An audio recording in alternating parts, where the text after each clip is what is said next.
A paz do Senhor Jesus a todos. Vamos prosseguir aqui o estudo da nossa carta de Paulo a Filemon. Prosseguindo ainda aqui no versículo de número 15, o final do versículo, em que Paulo diz para Filemon, para que o retivesses para sempre. Então, no vídeo passado nós falamos sobre esse afastamento, essa separação de Onésimo de Filemon, que foi por um pouco de tempo. Falamos sobre a separação da humanidade de Deus, que também foi por um período de tempo, porque embora tenha havido essa separação, contudo Deus nunca deixou de ser Senhor. Deus sempre continuou sendo Deus, Senhor dos céus e da terra, Todo-Poderoso. Embora o homem tenha se distanciado dele, isso não significa dizer que Deus tenha perdido o seu poder, a sua soberania. Não. Deus continua sendo Deus, em qualquer circunstância, em qualquer situação. Mesmo o homem tendo se afastado dele, ele continuou sendo Senhor da humanidade, continuou sendo Senhor dos céus e da terra, continuou sendo Senhor de tudo, porque Ele é o Criador de todas as coisas. E aqui no final do versículo 15, Paulo fala, que a separação de Onésimo de Filemão foi por um pouco tempo, e isso redundou, com o conhecimento de Onésimo de Cristo, como Onésimo conheceu a Cristo e aceitou a Cristo, teve a sua vida mudada, transformada pelo poder da palavra de Deus. Então agora Paulo diz a Filemão, e como Filemão também já tinha recebido essa transformação também pela mesma palavra, Paulo então fala para ele que aquela separação que houvera tenha sido por pouco tempo, para que agora o Filemão pudesse ter Onésimo para sempre consigo. Então, trazendo para nós esse mesmo pensamento, foi o que aconteceu com a humanidade. A humanidade, eu falei já no vídeo passado um pouco sobre isso, também se separou de Deus por um pouco de tempo. Deus sempre teve o controle sobre isso, Deus sempre teve o domínio sobre tudo isso, tinha já o seu plano traçado para o resgate do homem, para trazer o homem de volta para si, para a sua presença. E durante esse período que o homem viveu afastado de Deus, escravizado pelo diabo, por Satanás, Deus continuou amando o homem, continuou cuidando do homem, continuou trabalhando em prol do homem, porque Deus tem essa preocupação com a humanidade, sempre teve. E Deus, então, nesse seu plano de resgate do homem, ele fez algo para que o homem pudesse retornar para ele e ficasse para sempre com ele. Como o apóstolo Paulo fala a Filemão, para que o retivesses para sempre. É isso que Deus quer. Deus quer que nós estejamos para sempre com ele. Aliás, o próprio Jesus disse isso durante o seu ministério terreno. No livro de João, o Evangelho de João, a gente cita bastante o Evangelho de João, porque é um evangelho que fala muito sobre isso. No capítulo 14, Jesus, antes, quando está dando as últimas instruções aos seus discípulos, ele fala sobre isso no capítulo 14 do Evangelho de João. Ele começa dizendo, no capítulo 14, não se turbe o vosso coração, credes em Deus, crede também em mim. Na casa de meu pai há muitas moradas, se não fosse assim, eu vou-lhe teria dito, vou preparar-vos lugar. E se eu for e vos preparar lugar, virei outra vez e vos levarei para mim mesmo, para que onde eu estiver, estejais vós também. Então veja que esse é o desejo de Deus e esse é o desejo de Jesus, que o homem esteja para sempre com ele, para que onde eu estiver, estejais vós também. Jesus voltou para o céu, depois de ter ressuscitado, esteve ainda na terra por um espaço de 40, 50 dias e depois retornou para o céu. E o desejo de Deus e o desejo de Jesus é que nós, homens, toda a humanidade, esteja para sempre com Ele no céu. Porque Deus, ao projetar o plano de salvação, Ele fez de forma para que o homem fosse resgatado e esse resgate fosse eterno, fosse definitivo. E é isso que Paulo fala a Filemão, que essa separação de Onésimo dele foi por um pouco de tempo para que o Filemão tivesse o seu servo, e depois nós vamos ver no versículo 16 que ele vai além do servo, retivesse o seu servo para sempre consigo. e foi o mesmo que Deus fez com a humanidade. A humanidade também se separou de Deus, mas Deus resgatou a humanidade. Onésimo foi resgatado através de Jesus, pela pregação do apóstolo Paulo.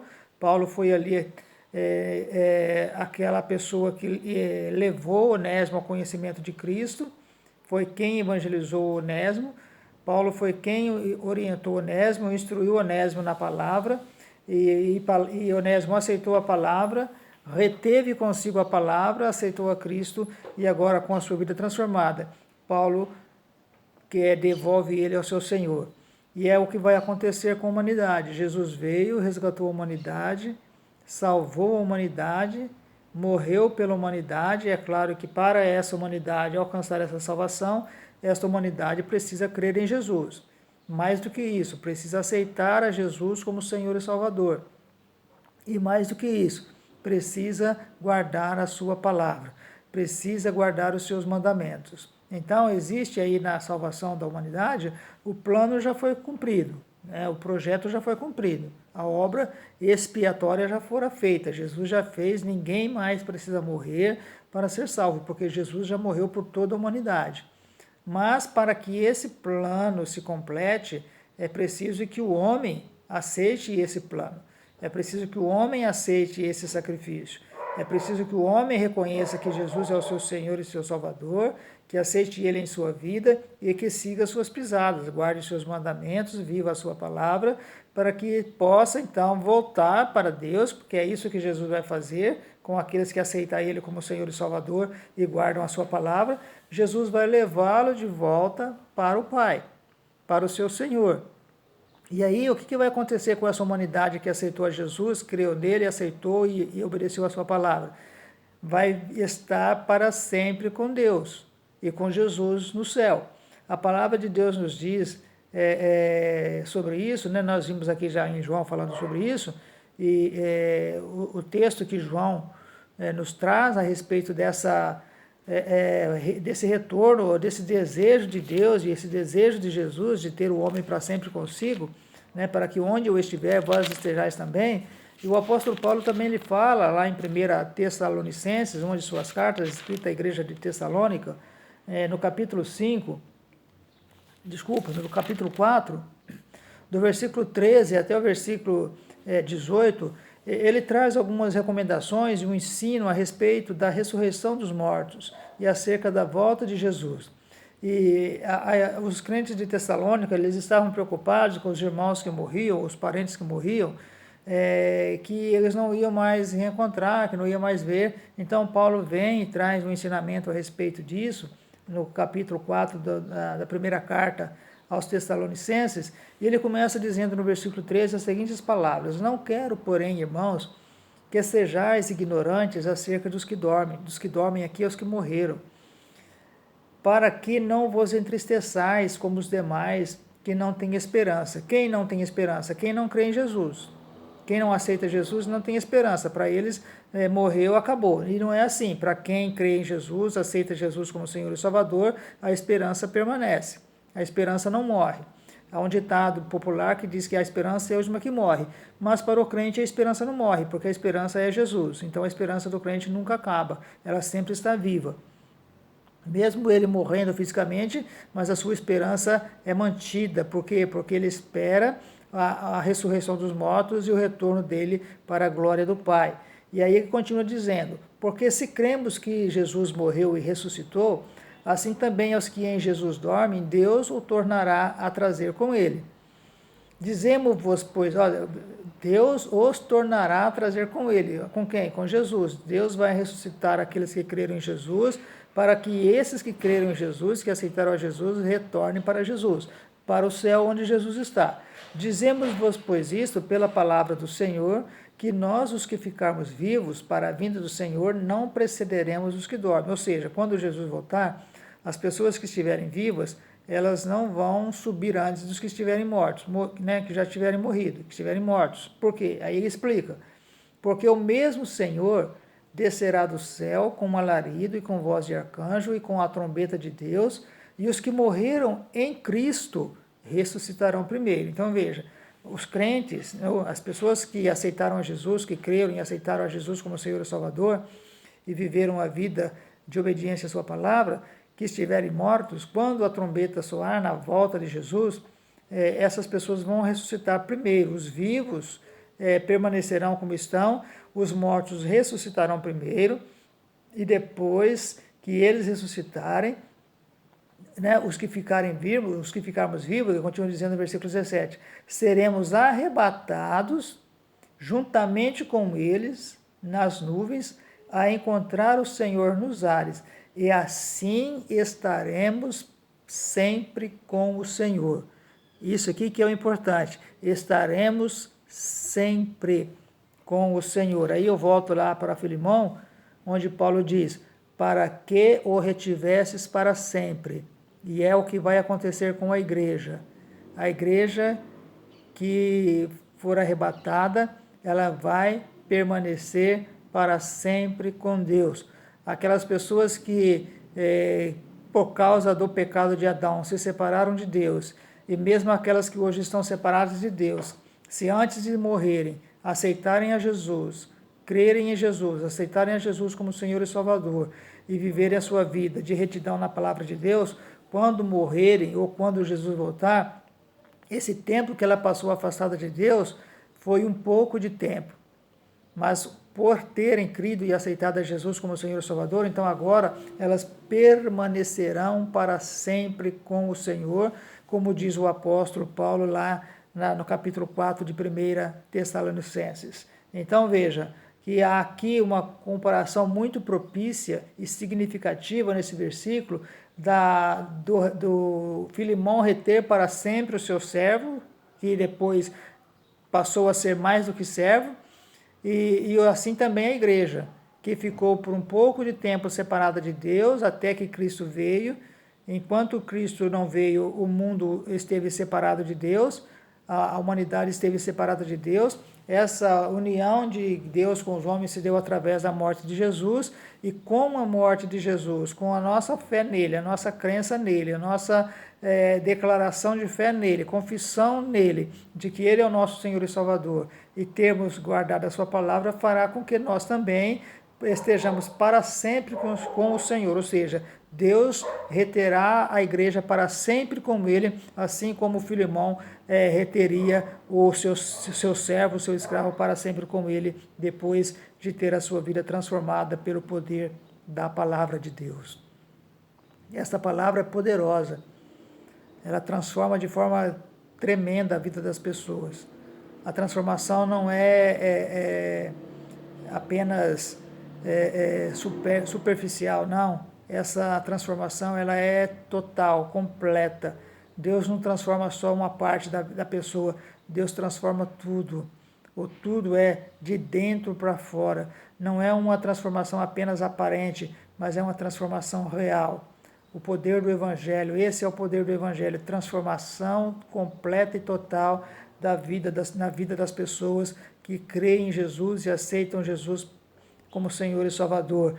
E o resultado é que essas pessoas que creem e aceitam a Jesus como Senhor e Salvador são pessoas bem-aventuradas, que terão a oportunidade, o privilégio de viverem para sempre com o Senhor, depois do arrebatamento da igreja. Então, aquilo que Paulo fala a respeito do escravo Onésimo, concretiza-se na igreja de Jesus, aqueles que recebem ele, creem nele e recebem ele como Senhor e Salvador.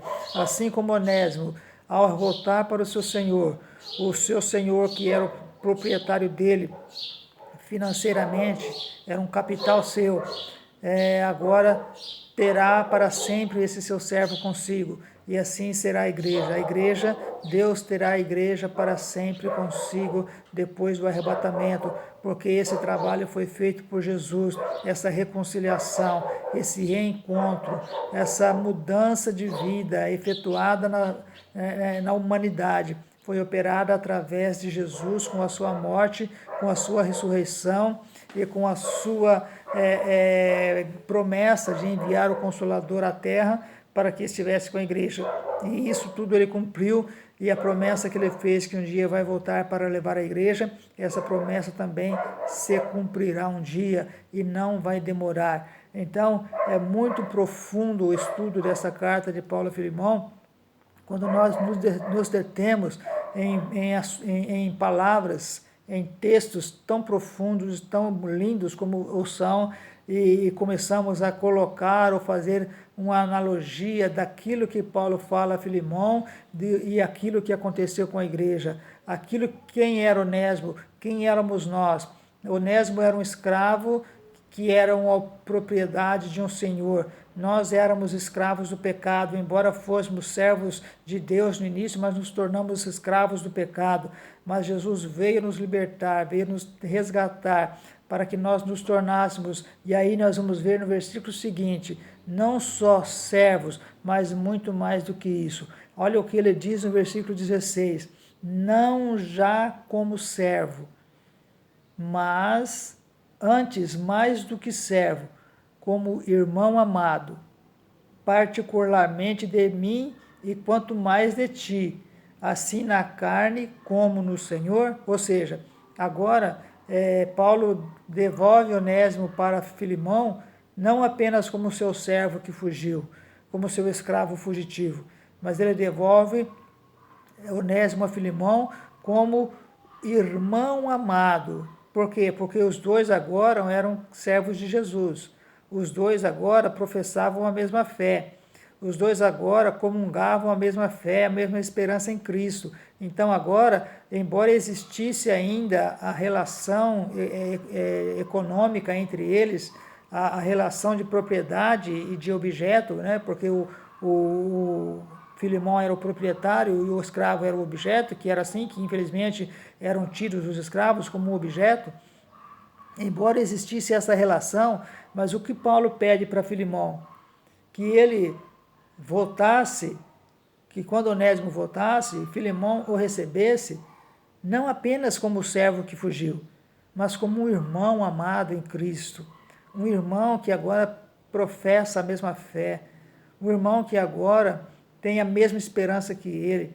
Embora exista essa relação de capitalismo entre eles, essa relação de comércio entre eles, embora exista essa relação de propriedade, objeto, mas que Filemão fizesse mais do que isso, que Filemão não olhasse mais para Onésimo como servo fugitivo, mas que Filemão olhasse para Onésimo como o irmão amado, o convertido do Senhor, o comprado pelo sangue de Jesus Cristo, não apenas o comprado com o seu dinheiro, pois aquele servo custou dinheiro para Filemão, mas que Filemão não olhasse mais para ele com esses olhos, mas que Filemão olhasse para ele como um servo comprado com o sangue de Jesus Cristo, assim como ele também, Filemão, fora comprado com o mesmo preço, o mesmo valor, tanto do servo como do proprietário. O preço foi um só, o preço foi o sangue de Jesus.